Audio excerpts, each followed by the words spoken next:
हमारी साइकिल है फर्राटेदार, लेकर जाती हमको गांव के उस पार। ओहो, निकला हूँ मैं करने दूध का व्यापार। मनसुख सुनीता चाची के घर के बाहर साइकिल रोकता है और घंटी बजाता है। हे काकी, आ जाओ दूध ले लो। लाओ भाई, आज जरा आधा लीटर दूध ज्यादा दे देना, मेरी बिटिया को खीर खाने का मन है। हाँ हाँ, अभी ले लो, बढ़िया सी खीर बनाकर खिलाना बेटिया। अरे मनसुख भाई, ये लो तुम्हारे दूध के पैसे, आज महीना पूरा हो गया ना?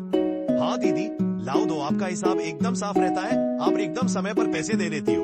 अरे मनसुख भैया, तुम गांव में सबसे सस्ता दूध देते हो और रोज समय पर भी आते हो, तो फिर हमारा तो फर्ज बनता है ना कि तुम्हें समय से तुम्हारे पैसे दें। अरे आपका धन्यवाद दीदी, अच्छा मैं चलता हूँ। हाँ, इस दूध वाले की ज्यादा तारीफ नहीं कर रही थी तुम? अरे तो और क्या, सच ही तो कह रही थी, मैंने कुछ गलत कहा क्या?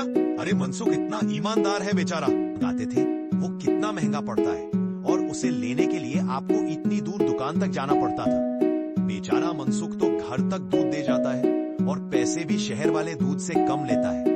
अरे बस बस भाग्यवान, और ना बताओ, मैं समझ गया कि मनसुख बहुत बेचारा और ईमानदार है।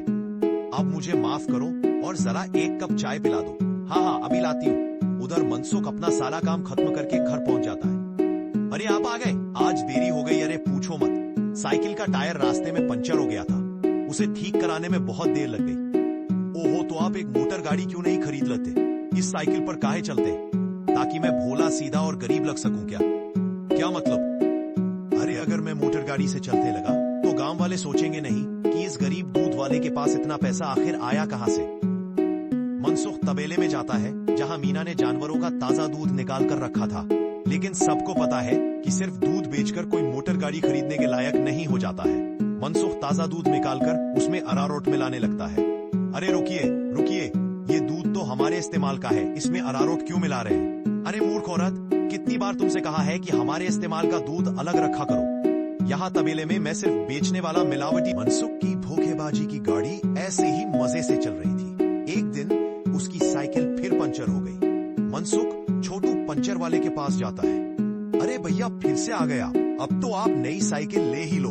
अरे कहाँ छोटू भाई, घर में दाना पानी चल जाए वही बहुत है। छोटू साइकिल ठीक करने लगता है। बगल में भजिया वाले की दुकान थी।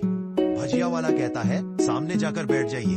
मनसुख वहां बैठता है। दो आदमी पास में बैठे थे जो गुंडे जैसे दिखते थे। अचानक एक आदमी को खांसी आने लगती है। भजिया वाला पानी लाने जाता है।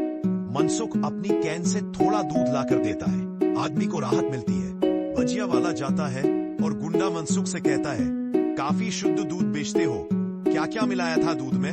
मनसुख घबरा जाता है। गुंडा कहता है, दूध बहुत मिलावटी था, चक्कर ही पता चल गया। गुंडा उसे एक पाउडर की पुड़िया देता है, कहता है कि ये मिलाओ तो डिमांड बढ़ जाएगी। मनसुख लालच में आकर पुड़िया खरीद लेता है। घर में मीना उसे पुड़िया मिलाते देख लेती है। मनसुख अमीर होने का सपना बताता है। मीना खुश हो जाती है। कुछ समय बाद मनसुख का दूध ज्यादा बिकने लगता है। वो ज्यादा पुड़िया लेने लगता है। एक दिन सुनीता काकी के घर उसका भतीजा मनोज आता है। मनोज पुलिस में होता है, डर जाता है और दूध गिरा देता है। मनसुख मनोज से बचने की कोशिश करता है। कुछ दिन तक दूध देना बंद कर देता है। गुंडे पूछते हैं तो मनसुख कहता है कि पुलिस वाला रुका है। एक दिन देखता है कि मनोज स्टेशन जा रहा है। उसे लगता है अब खतरा टल गया। वो फिर से काम शुरू करता है। घर पर मीना एक साथ 5 पुड़िया दूध में मिला देती है। मनसुख को पता नहीं रहता। मनसुख दूध बांटकर लौटता है, तभी मनोज आ जाता है। मनोज बताता है कि उसके जाने के बाद सुनीता काकी ने उसे दूध दिया था और उसमें नशा मिला हुआ था। अब सब सच सामने आ चुका था। मनोज मनसुख को पकड़कर ले जाता है। गांव वालों को मनसुख का असली चेहरा दिख जाता है। उसके साथ उसके साथी भी पकड़े जाते हैं। Note: I was not seen your moment. My apologies. I am grateful for my omission. Thank you. Thank you. I can call a response. I'm weak and charming. I apologize for my end of it. Thank you for being patient. Because this is my life. Let's keep going.